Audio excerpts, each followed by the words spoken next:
अस्सलाम वालेकुम। मेरा नाम अब्दुल सत्तार है और हम अब फ्री इंग्लिश लैंग्वेज कोर्स के चैप्टर 11 के साथ हाजिर हैं।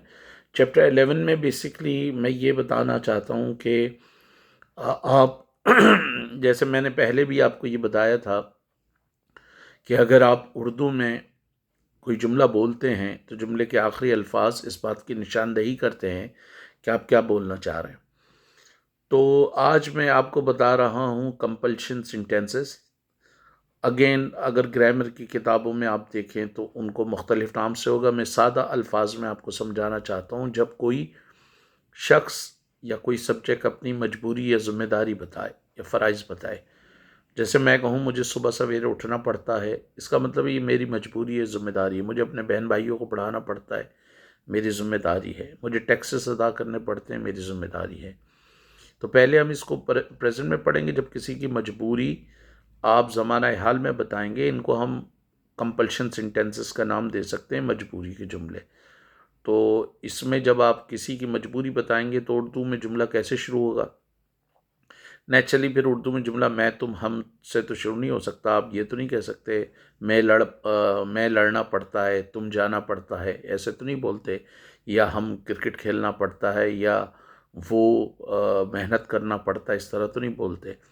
तो सब्जेक्ट की अगर आप गौर से मीनिंग देखें तो उर्दू में उसकी मीनिंग आई का मतलब मैं भी हो सकता है, मुझे भी हो सकता है। यू का मतलब तुम और तुम्हें, वी का मतलब हर हम और हमें, दे का मतलब वो और उन्हें, शी का मतलब वो और उससे, और ही का मतलब वो और उससे। तो कहीं हम सब्जेक्ट की आई का मतलब मैं के सेंस में लेंगे, जैसे हमने एबिलिटी सेंटेंसेस में लिया, लेकिन कहीं इसका मतलब मुझे होगा, जैसे कंपल्शन सेंटेंसेस में। अब इसका क्या फार्मूला हो जाएगा? सबसे पहले हम अफर्मेटिव पढ़ते हैं कि मुझे 500 फाइलें चेक करनी पड़ती हैं, या मुझे रोज़ाना 500 फाइलें चेक करनी पड़ती हैं। तो आप इसमें सबसे पहले सब्जेक्ट ले लेंगे, फिर हैव टू ले लेंगे, फिर वर्ब की फर्स्ट फॉर्म, फिर ऑब्जेक्ट। हैव टू आप लगाएंगे आई यू वी डी के साथ। I have to check 500 files, you have to check 500 files, we have to check 500 files, they have to check 500 files. He she name के साथ होगा तो subject के साथ हैज़ टू आ जाएगा। Subject plus has to plus first form of verb. अब again आपको बच्चों की तरह इसके प्रैक्टिस करनी पड़ेगी। जैसे I have to fight, you have to fight, we have to fight, they have to fight, she has to fight, he has to fight, Aslam has to fight, Nadeem and Arif have to fight. एक नाम होगा तो has to ले लेंगे, एक से ज़्यादा नाम होंगे तो हैव टू ले लेंगे। ठीक है। अब इसमें सबसे पहले आप ये बता सकते हैं, फ़र्ज़ करें कि आपका दिन बड़ा मुश्किल गुजर रहा है, या आजकल आप मुश्किलात में हैं और आपकी रूटीन बड़ी टफ़ है, तो आप सारा बता सकते हैं। I have to wake up early in the morning, मुझे सुबह सवेरे उठना पड़ता है। Then I have to go to ground, फिर मुझे ग्राउंड जाना पड़ता है। Then I have to exercise, then I have to polish my shoes, then I have to iron my dress, then I have to go to office. First of all, I have to punch my card, then I have to attend a meeting, then I have to make the report of that meeting. आप अपने वालिद या वालदा की activities बताएंगे, उसमें has to आ जाएगा। My father has to wake up early in the morning, then he has to brush his teeth, then he has to go to ground, then he has to exercise, then he has to go to office, then he has to attend a meeting, then he has to make the report of the meeting.